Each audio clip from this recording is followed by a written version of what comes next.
सद्बुद्धि, सन्मार्ग और कार्य का संकल्प देना, अडिग रहे विश्वास तुम पर, ऐसा अंतः कर देना, मेरे हृदय में आने में तुम्हें कोई संकोच न हो। हे गुरुदेव, मुझे नज़रों से दूर कभी न होने देना। हे गुरुदेव, मुझे नज़रों से दूर कभी न होने देना। नमस्कार। गायत्री चिंतन धारा के सतत प्रवाह में आपका स्वागत है। मित्रों, क्या आप ईश्वर से प्रार्थना करते हैं? क्यों नहीं करते हैं? प्रार्थना तो एक बहुत बड़ा सहारा है। हम अपने भविष्य के लिए न जाने क्या क्या जुगाड़ करते रहते हैं, जबकि हम जानते हैं कि हमारे जीवन की गति हमारे ही चिंतन और कर्मों का परिणाम है। ईश्वर एक एक की निगरानी कहाँ तक करता रहेगा कि किसने कब क्या सोचा, क्या किया है? उसने तो पटरियाँ बिछा दी हैं। आप जिस पटरी पर चलेंगे उस मंजिल पर ऑटोमेटिक पहुंच जाएंगे, है नहीं? प्रार्थना का उद्देश्य यही है कि हम अच्छा ही सुने, अच्छा ही देखें, अच्छा ही करें, ताकि परिणाम भी हमको अच्छे ही मिलें। एक प्रार्थना है, आपने सुनी होगी, कहते तो हैं, बार बार भी कहते हैं हम लोग, है ना? ओम भद्रम कर्णेभिः शृणुयाम देवा। याद आया? आप सोच कर देखें कि विश्व में आज 9 अरब के लगभग तो हम मनुष्य ही हैं, और सभी तरह के जीवों की कुल जनसंख्या तो खरबों खरबों में जाएगी। अब ईश्वर अकेला सब पर निगरानी कैसे रखेगा? तो उन्होंने हर प्राणी के भीतर परमानेंटली एक खास सॉफ्टवेयर फिट कर दिया है। एक खास सॉफ्टवेयर फिट कर दिया, हर प्राणी में होता है। कुत्ते, मछलियाँ, मच्छर, मक्खी, गाय, भैंस, हैं? सब जो है एक ही तरह की ज़िंदगी जीते हैं, बंधे बंधाए, है नहीं? सब एक ही ढर्रे पे काम करते हैं। एक मनुष्य ही है जिसको भगवान ने फ्री हैंड दे दिया है कि चल भाई, तुम श्रेष्ठ हो, तुम बड़े हो, है ना? मैं तुमको फ्री करता हूँ और तुम दुनिया का ख्याल रखना, अच्छा सोचो, अच्छा करो और सुखी बने रहोगे। अब भगवान ने कह दिया, पर हम हर जगह शॉर्टकट ढूंढते हैं? आराम भी करना चाहते हैं, दूसरों से ज़्यादा पाना भी चाहते हैं, और मालिक बनकर जीना चाहते हैं। हम चाहते हैं कि सब हमारी सुने।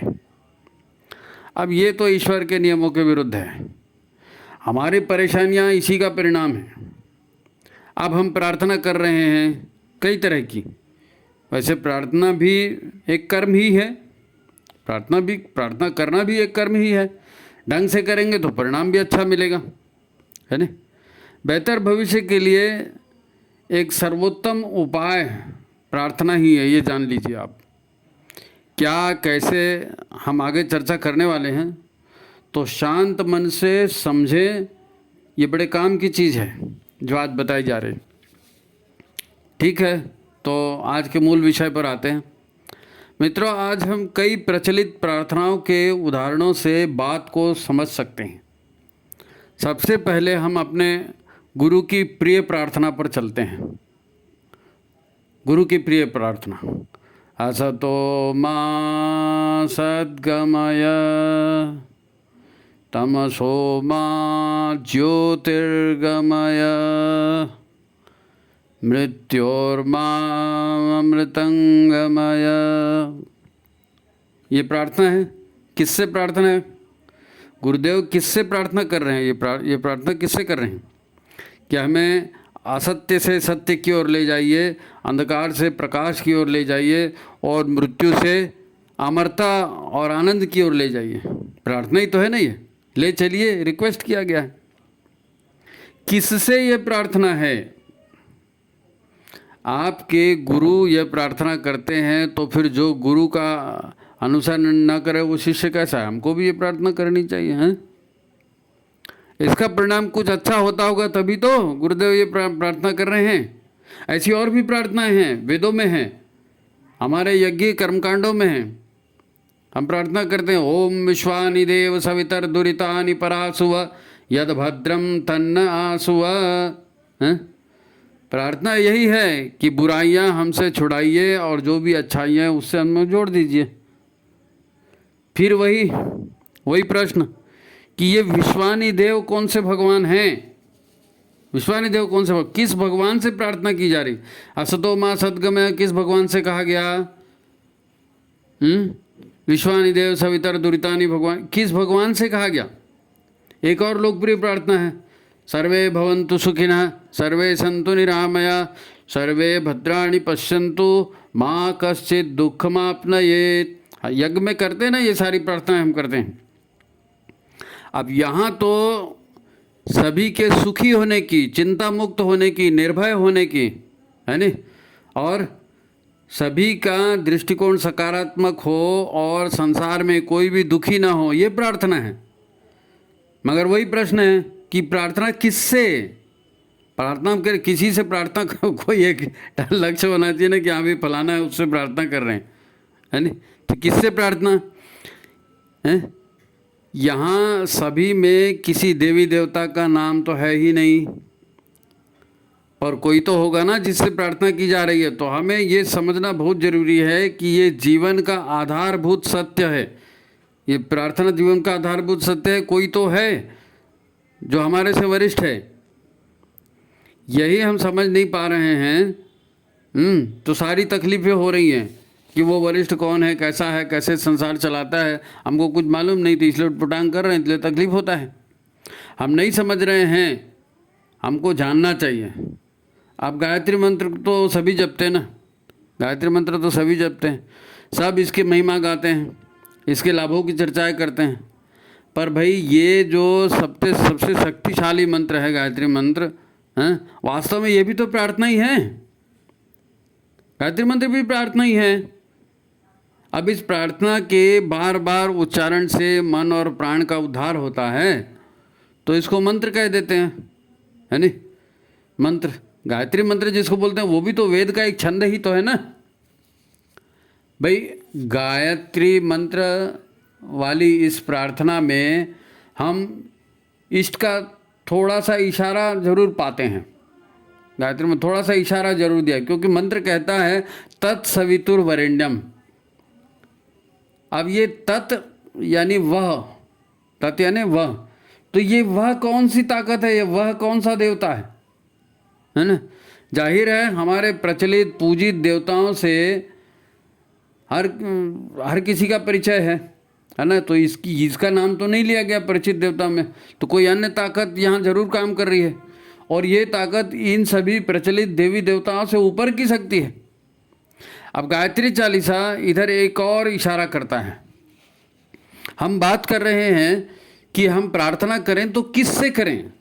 ये जितनी प्रार्थनाएं बताई गई इसमें तो किसी देवी देवता का नाम नहीं है, पर ये प्रार्थनाएं तो हैं, और इतनी ज़बरदस्त प्रार्थनाएं हैं कि इनको सनातन काल से करते आ रहे हैं, हम भी कर रहे हैं। तो कौन है जिससे प्रार्थना की जा रही है? अब यहाँ गायत्री मंत्र में कहा तत्सवितुर्वरेण्यम, वह। और गायत्री चालीसा, इधर गायत्री चालीसा एक और इशारा करता है। गायत्री चालीसा जो है जगत जननी के परिचय से हमको समझाता है। वो कहता है गायत्री चालीसा की शुरुआत में ही है, ह्रीं श्लीं क्लीं मेघा प्रभा जीवन ज्योति प्रचंड शांति क्रांति जागृति प्रगति रचना शक्ति अखंड। यानी सारी सूक्ष्म शक्तियाँ जिस प्रचंड शक्ति से निर्मित है उसे चालीसा क्या कह रहा है? रचना शक्ति अखंड, संरचना करने की, सृजन करने की अखंड शक्ति कह रहा है। वहाँ तत् कहा गया, यहाँ रचना करने की अखंड शक्ति कहा गया, जिसमें रिंग स्लिंग और मेगा प्रभा सब शामिल है। तो इसका एक ही अर्थ होता है कि सब कुछ निर्माण करने वाली शक्ति, जिसने ये सारा संसार बना दिया, रच दिया। अच्छा, इसको ऐसे देखो कि अभी हमने जिन जिन प्रार्थनाओं का उल्लेख किया ना, असतो मां सद्गमय से लेकर के तो गायत्री मंत्र तक, नाम उन्होंने किसी देवता का कहीं नहीं लिया, सिर्फ तत् कहा। और गायत्री मंत्र में भी उस शक्ति का नाम नहीं लिया। वह कहता है कि जगत जननी मंगल करनी, है ना। गायत्री भी यहाँ उस शक्ति का नाम नहीं है, गायत्री भी उस शक्ति का नाम नहीं है। गया नाम त्रायते सा गायत्री, यानी उस जो है परम शक्ति जो गायत्री शक्ति कहलाई है, वो मन और प्राण का उद्धार करने वाली शक्ति है, यानी उसका विशेषण बताया है गायत्री का। ये त्रिपदा है, 3 पद इसमें है, और ये मन और प्राण का उद्धार करती है, इसलिए इसको गायत्री कहा गया। गया नाम त्रायते सा गायत्री, तो नाम तो यहाँ पर भी नहीं है नहीं, नाम यहाँ पर भी नहीं है। ताकत तो है, ताकत तो है, हम किससे प्रार्थना कर रहे हैं वो इशारा तो है ना। ये उस शक्ति का नाम नहीं गायत्री। भाई मेरे यहाँ एक बाई आती है, ठीक है, वो बाई बच्चों को पढ़ाती है, तो उसे टीचर कहते हैं।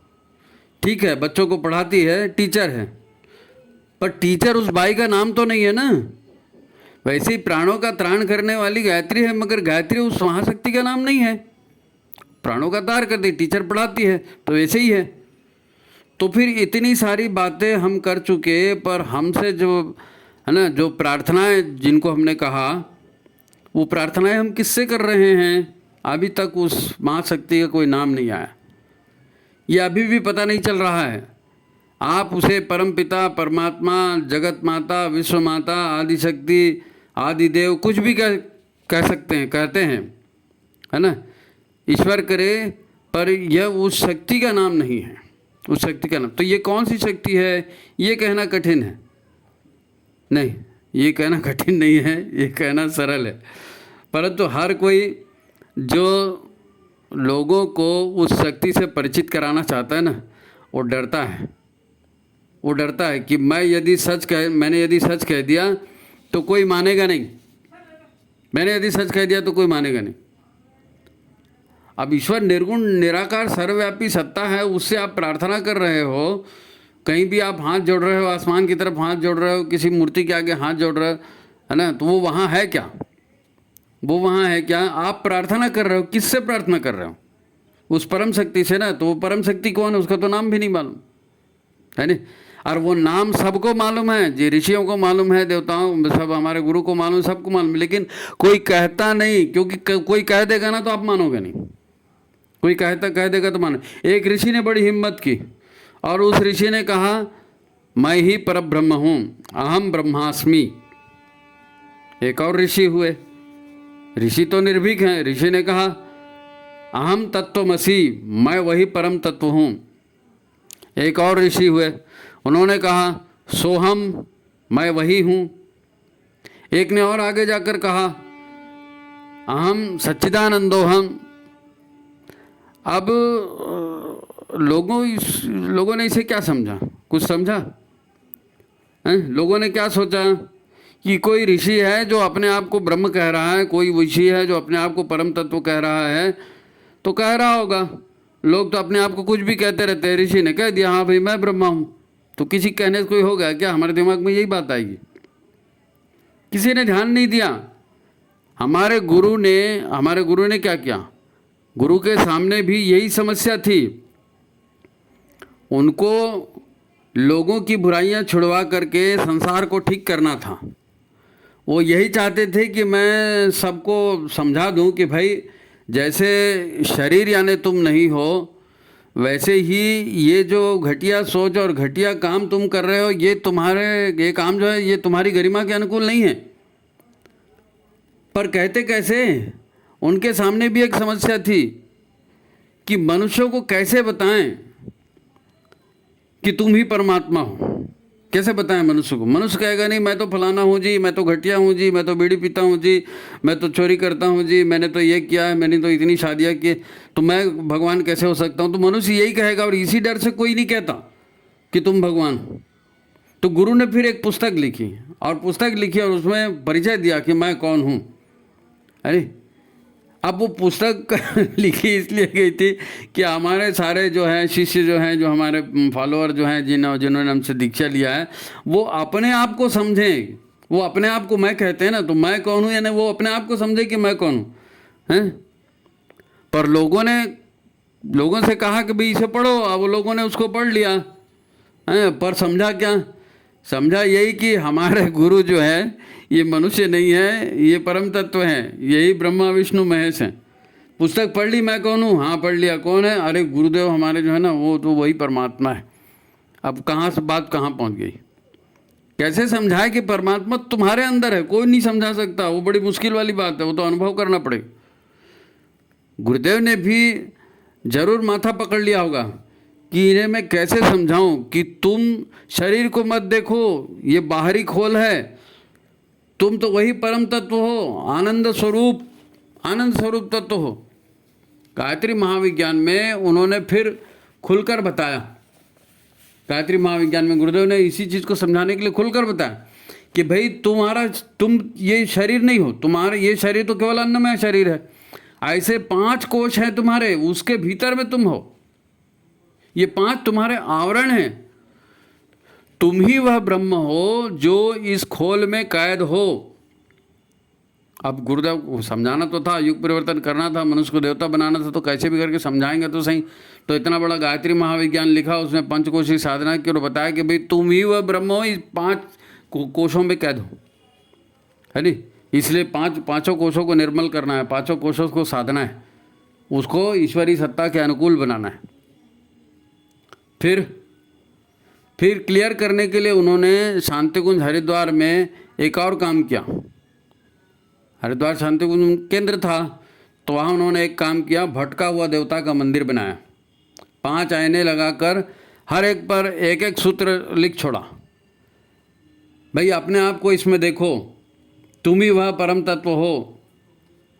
अब कितने लोग समझे कि मैं परम तत्व हूँ अपने आप को, वो तो मालूम नहीं, है ना। लेकिन अपने ओर से गुरुदेव ने पूरा प्रयास किया कि मनुष्य को समझाया जाए कि भाई तुम ही परमात्मा हो, तुम ही परमात्मा हो, तुम वही परब्रह्म हो।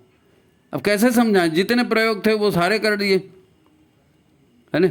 गुरु ने कहा है तो हमको इसको मानना चाहिए भाई, गुरु ने कहा तो हमको इसको मानना चाहिए और उसके अनुकूल फिर अपना आचरण बनाना चाहिए।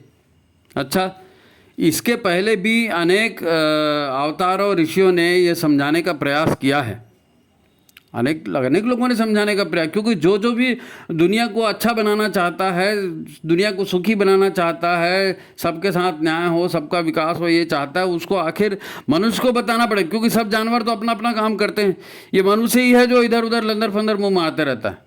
तो इसी को कंट्रोल करना था, इसी को कंट्रोल करना था। एक बहुत सुंदर उदाहरण है आदि शंकराचार्य जी का।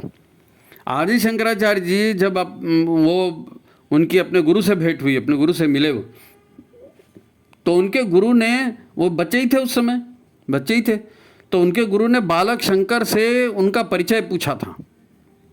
तो बालक शंकर ने क्या बताया? बालक शंकर ने शानदार परिचय बताया, निर्भीक परिचय बताया और पूरा परिचय बताया। छोटे से बच्चे ने, उन्होंने स्वयं का जो परिचय बताया कि मैं कौन हूँ, वही परिचय बाद में निर्वाण षटकम के नाम से प्रसिद्ध हुआ। आज आप गूगल में टाइप कर लीजिए निर्वाण षटकम, वो पूरा उनका परिचय जो है वो षटक माने 6 पदों का है, वो पूरे 6 पदों का आपको मिल जाएगा। संस्कृत में है, और मैं कुछ पद इसके आपको धीरे धीरे पढ़ के सुनाता हूँ, आपको समझ में आएगा। क्योंकि बालक शंकर ने गुरु से अपना परिचय दिया है, और यही परिचय तुम्हारा हमारा भी है, यही परिचय गुरुदेव हमको बताना चाहते हैं। इसीलिए उन्होंने भटका हुआ मंदिर जो देवता बनाया, भटका हुआ देवता का मंदिर, वो इसीलिए बनाया कि हम अपने परिचय को स्वयं प्राप्त करें। अब शंकराचार्य जी अपने गुरु से अपना परिचय दे रहे हैं। मैं, वो संस्कृत के श्लोक हैं, मैं थोड़ा धीरे धीरे पढ़ रहा हूँ, आपको समझ में आएगा।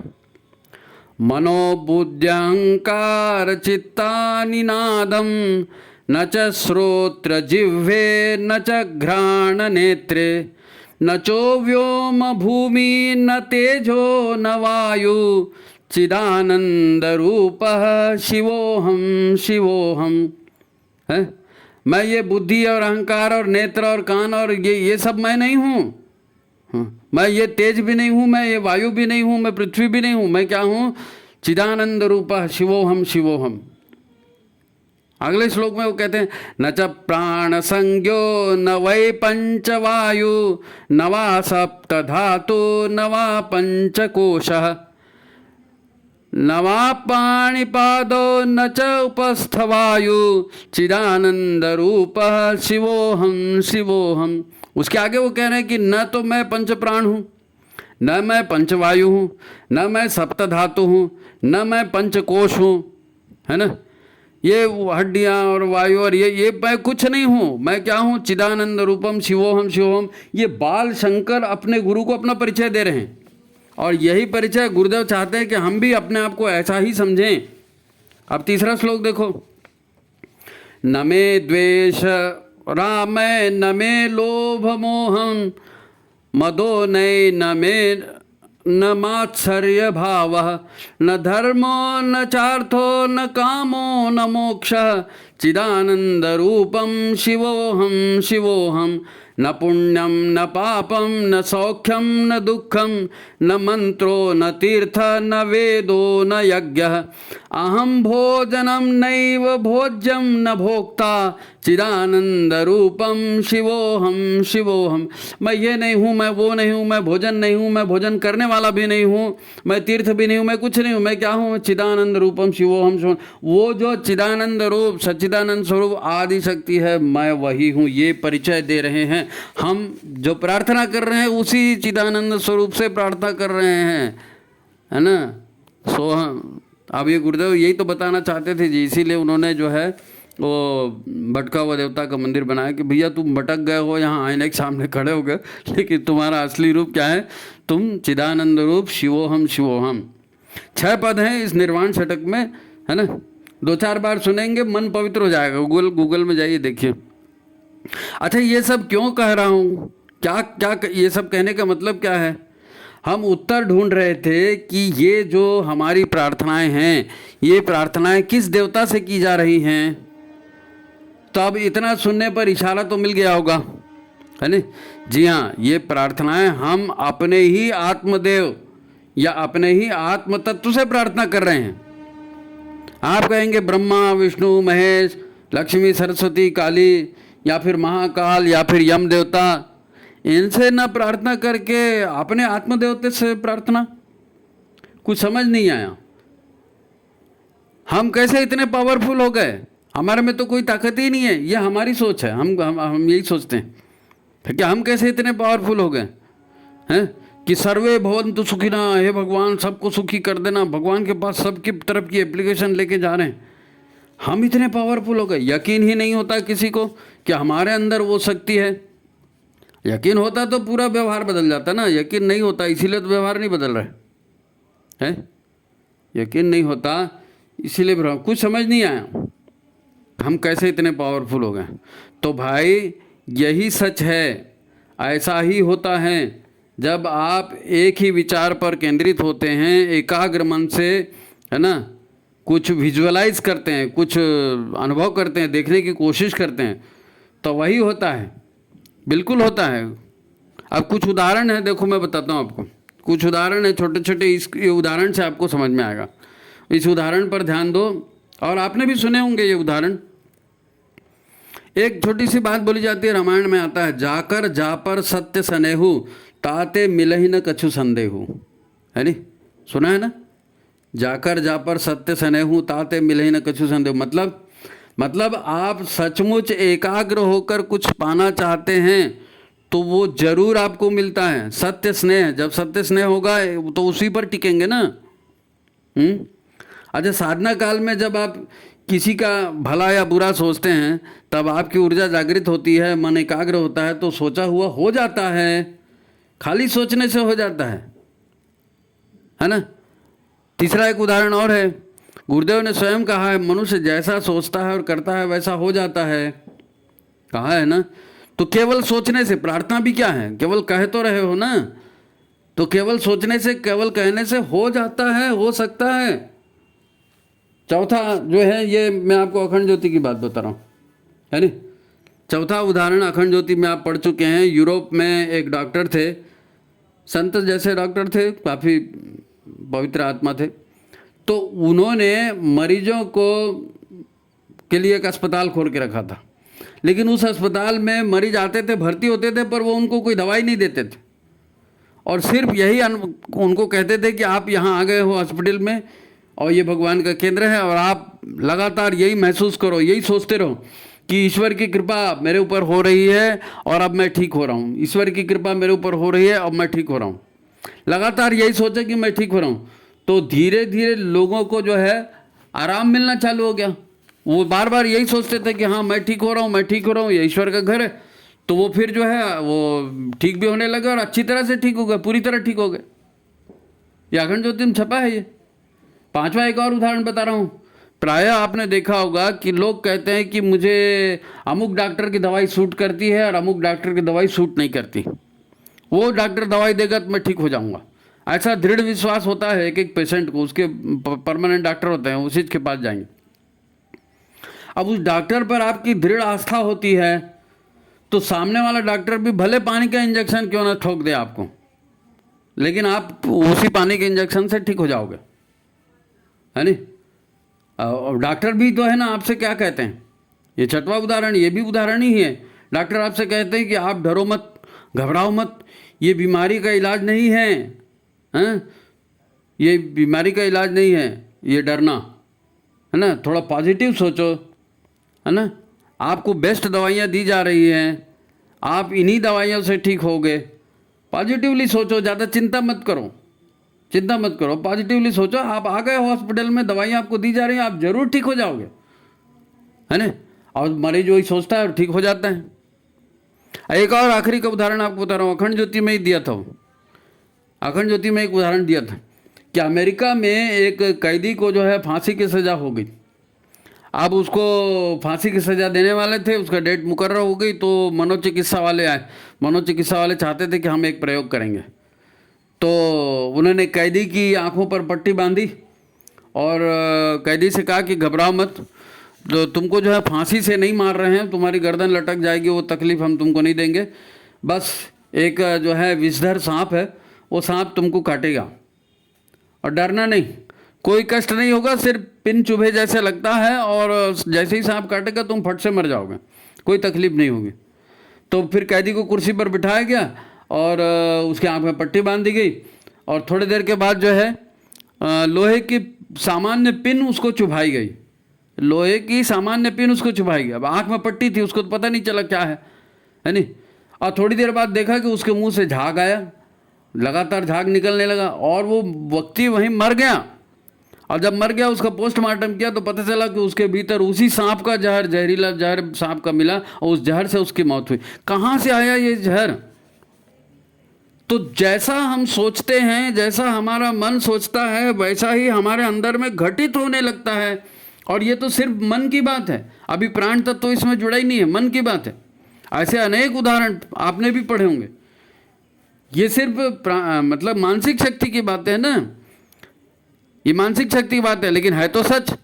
अब यदि इससे प्राण शक्ति जुड़ जाए तब तो और भी बड़े बड़े और भी अद्भुत परिणाम आते हैं, देखे जाते हैं, इतिहास में भी आते हैं, है नहीं, देखे जा सकते हैं। अंतरिक्ष की शक्तियाँ जो हैं कैसे आकर मनुष्य को सहयोग करती हैं, प्राण लगाकर आह्वान किया जाता है तो बड़ी बड़ी अनहोनी चीज़ें हो जाती हैं। भाई महाभारत में कुंती का नाम सुने हैं, पांचों पांडव उनकी माता, है नहीं।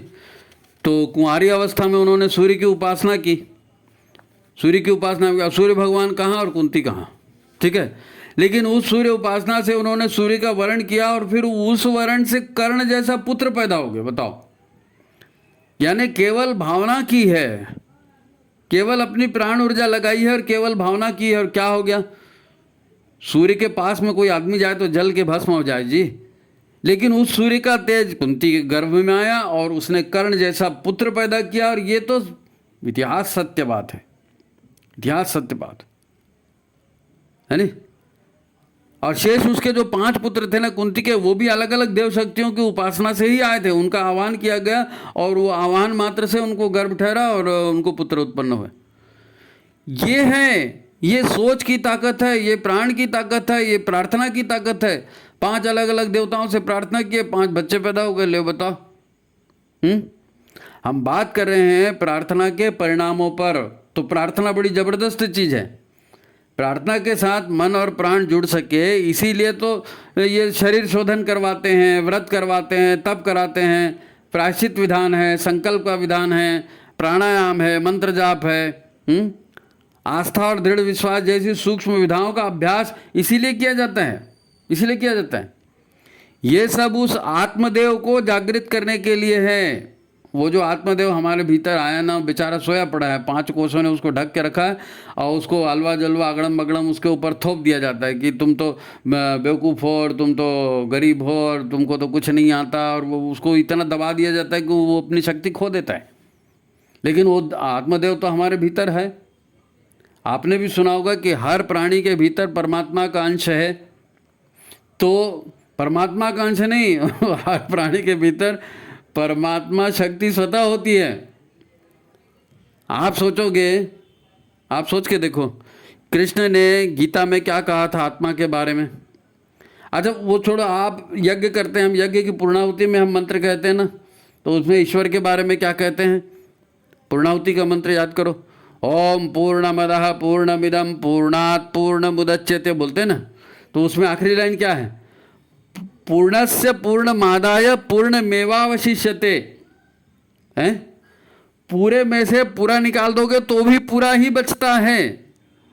और वो परमात्मा हमारे भीतर में है तो वो आधा अधूरा नहीं है, वो पूरा पूरा परमात्मा ही है, क्योंकि पूरा में से निकला है, पूरा ही परमात्मा हमारे भीतर में। और उस आत्मदेव कहलाता है वही परमात्मा, और उसी आत्मदेव की प्रार्थना है, उसी आत्मदेव से हम प्रार्थना करते हैं। तो जितना अंतःकरण शुद्ध होता है वैसी प्रार्थना सफल होती है ना। तो फिर मतलब क्या हुआ?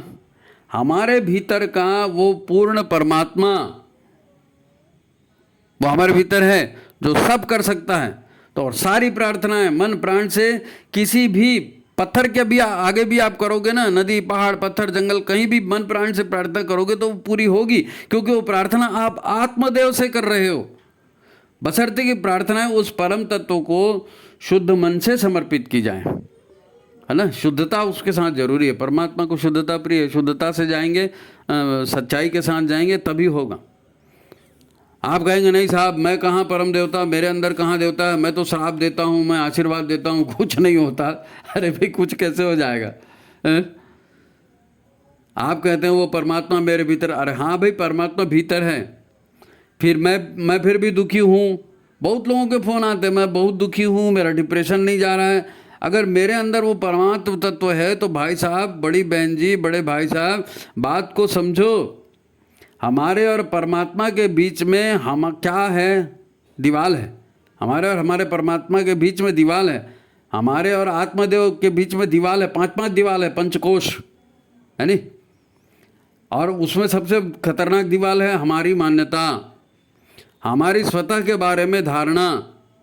जब तक हम वही मानते रहेंगे कि मैं अमुक हूँ, अमुक मेरा नाम है, अमुक मेरी जाति है, मैं स्त्री हूँ, मैं पुरुष हूँ, मेरे पास इतनी डिग्रियाँ हैं, मेरे पास इतना धन है, मैं इतना दरिद्र हूँ या मैं इतना दुखी हूँ या मैं फटे हाल हूँ, मेरे अंदर जो है परमात्म तत्व होने को दिखता ही नहीं, मैं क्या स्वीकार करूँ?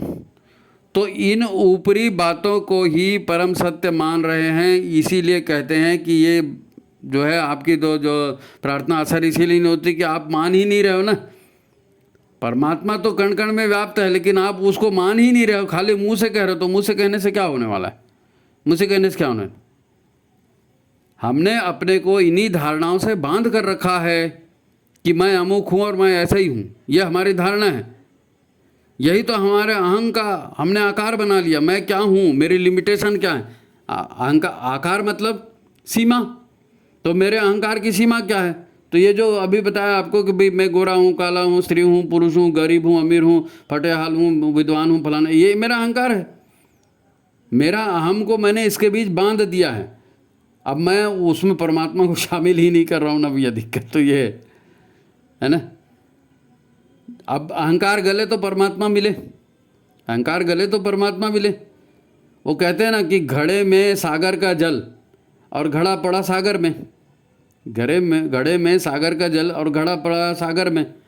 अब घड़ा फूटे तो सागर का जल सागर में। तो ये घड़ा जो है ये अहंकार है। अहंकार मिटेगा तो परमात्मा में और हमारे में क्या फर्क है? कोई फर्क नहीं है, क्योंकि पूर्णमदः पूर्णमिदं, हम पूर्ण ही हैं। परमात्मा के टुकड़े हैं तो हम भी पूर्ण ही हैं। इसी को तो गुरुदेव ने कहा कि तुम पूर्ण हो, तुम देवता हो, भटक गए हो। कितनी जगह से बात घुमा पर के सारी बातें कहाँ कहीं जा रही हैं। प्रार्थना को सबल कैसे बनाएं? प्रार्थना जरूर करें। मनुष्य का शरीर आ गया, दुखी हो, परेशान हो, कुछ हो, तो प्रार्थना आपकी मुक्ति का कारण बनेगा।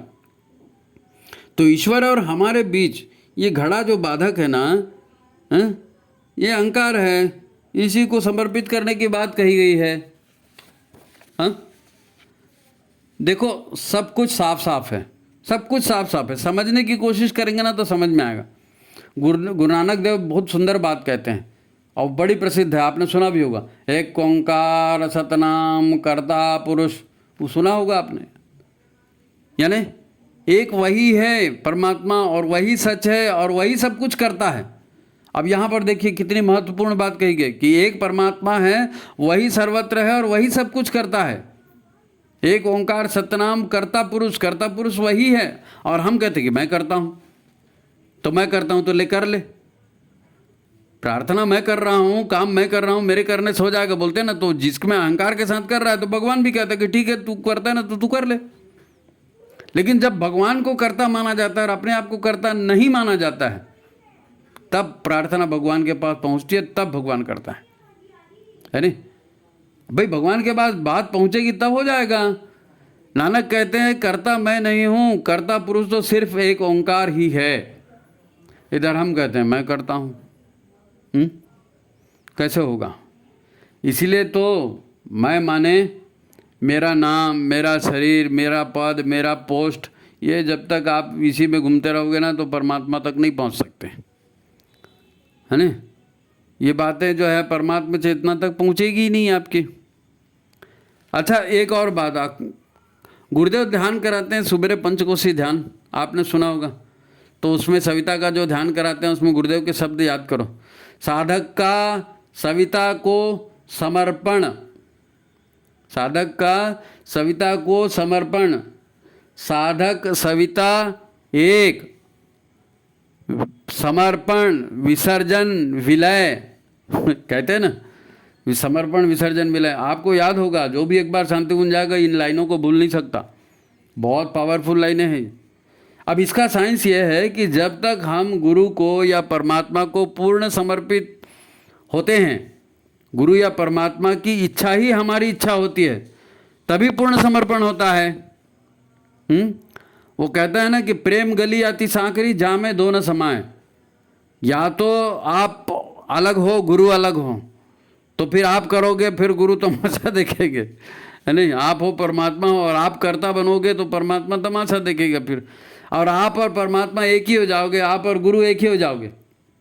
जब हम और परमात्मा की इच्छा से हम चलेंगे तो परमात्मा भी हमारी इच्छा से चलेगा ना। और फिर वो प्रार्थना जो है सर्वशक्तिमान ताकत तक पहुंच ही जाएगी, क्योंकि आप और परमात्मा अलग हो ही नहीं, आप और गुरु अलग हो ही नहीं। हमारे गुरुदेव कहा करते थे ना कि भाई हमने अपनी ज़िंदगी गुरु के नाम कर दी। आप हमारा सीना भी फाड़ के देखोगे तो इसके अंदर हमारे गुरु, हमारे भगवान ही मिलेंगे। हमने अपनी मर्जी से कुछ नहीं किया, जो हमारे गुरु ने कहा हमने वो किया, इसलिए भगवान की सारी ताकत गुरुदेव को मिली। गायत्री चालीसा भी तो यही कहता है, जानत तुम्हें भय जाई, पारस परस कुधा तु सुहाई। हे परमात्मा, हे आदि शक्ति, हे जगत माता, जो तुमको जान लेता है, तुम्हारे प्रति समर्पित हो जाता है, तो आप तो पारस के जैसे हो। कोई भी कुधातु आएगा, कुछ भी आएगा तो आप उसको सोना बना दोगे। तो आप गुरु के प्रति समर्पित होंगे, आप ईश्वर के प्रति समर्पित होंगे, तो आप लल्लू पल्लू कुछ भी हो जाओ, अगर समर्पित हो तो गुरु की, फिर आपकी ताकत गुरु को, तो गुरु की ताकत आपको। ये सब ज़्यादा हो रहा है ना, थोड़ा लंबा हो गया, नहीं समाप्त करते हैं इसको, समाप्त करते हैं। पर सच यही है, यही ईश्वरीय विधान है। इसीलिए भक्त वही है जो भगवान को समर्पित होता है। और ये भी उतना ही बड़ा सच है कि भगवान जो है भक्त के अधीन काम करते हैं। भगवान भक्त के अधीन काम करते हैं। निर्मल मन हो तो रघुनायक शबरी के घर जाते, है नी। भगवान भक्त के अधीन होते हैं। अरे ये सब तो इसीलिए कहा है कि गुरु ईश्वर को समर्पित होकर जीवन जिए। आपकी प्रार्थना ईश्वर जरूर पूरी करेंगे, वो तो आपके भीतर ही हैं। उसी तक पहुंचने के लिए तो ये चंद्रायण व्रत है, ये पंचकोश की साधना के व्रत हैं, ये सब किए जाते हैं। परमात्मा से साक्षात्कार हो जाए, अपनी शक्ति से परिचय हो जाए, भटका हुआ देवता की भटकन दूर हो जाए, ताकि सदा ये जो है, ये जो सारा अहंकार है, सारा ज्ञान है, ये घट जाए, ये छट जाए। इसी को माया कहते हैं, अहंकार को ही माया कहते हैं, अहंकार को ही अज्ञान कहते हैं, है नी। ये छट जाए। चलो सब प्रार्थना करो, ज्ञान का दीप जला दो, मिले परमात्मा, ज्ञान का दीप जला दो। गुरु गुरु गुरु गुरु ज्ञान का दीपक जला देंगे। ठीक है, तो जय माँ भगवती। आज की बात समाप्त। प्रार्थना करते रहें, आपकी प्रार्थना सफल हो। आज की बात यही समाप्त करते हैं। उम्मीद है वीडियो आपको अच्छा लगा होगा, कहीं पर समझ में नहीं आया होगा तो इसको और 2-4 बार सुनिए, और भी अपने रिश्तेदारों को, भाई बहनों को भेजिए, है ना। सबको बताइए कि भैया प्रार्थना बहुत बड़ी चीज़ है, प्रार्थना करना सीख जाओ। उसमें कोई धन दौलत नहीं लगती, उसमें कोई अलग से टाइम नहीं लगता। आप शुद्ध मन से प्रार्थना करेंगे, आपकी बात पूरी होगी, है ना, आपकी बात पूरी होगी। तो ठीक है, लाइक नहीं करते भाई लोग, लाइक करें, शेयर करें वीडियो को, है ना, लोगों तक पहुंचना चाहिए। और आपकी बात कैसे लगी, आप किन विषयों पर और वीडियो चाहते हैं, तो आप वो भी सारा कमेंट बॉक्स है, इसीलिए हमारी चर्चा के लिए है ना। ये तो आपका खुद का प्लेटफॉर्म है, गायत्री चिंतन धारा, सभी इसमें शामिल है। तो ठीक है, शेयर करें, सब्सक्राइब करें, लाइक करें। आज की बात समाप्त। सभी को प्रणाम, नमस्कार।